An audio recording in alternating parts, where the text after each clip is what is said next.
Continuare a portare avanti il percorso di fede condiviso tra le comunità, guardando l'Eucarestia come faro in grado di illuminare il cammino e così facendo fare esperienza di vera Chiesa. È stata la partecipata assemblea di tutto l'ambito pastorale della Val Petronio a concludere la visita pastorale del Vescovo nelle 16 parrocchie di un territorio che va dal Colle di Velva sino alle spiagge di Moneglia.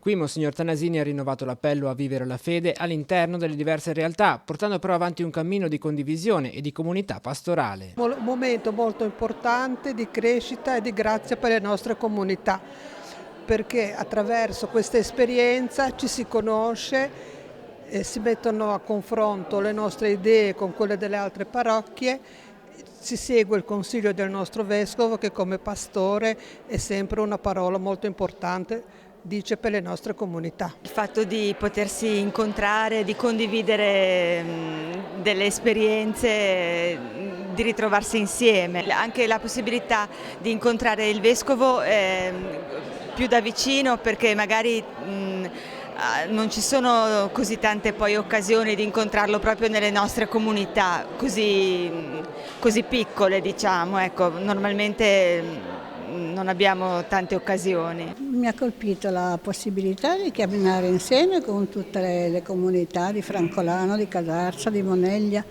cioè mi piace far parte di tutte queste persone perché mi danno tanto. Tutte le comunità si ritroveranno poi domani mattina al santuario di Nostra Signora della Guardia di Velva. Qui il Vescovo presiederà la celebrazione dell'Eucarestia alle 11 in un luogo molto amato dagli abitanti della Val Petronio. Sarà un modo di portare ai piedi di Maria i frutti della visita pastorale e condividere ancora una volta il cammino di fede insieme.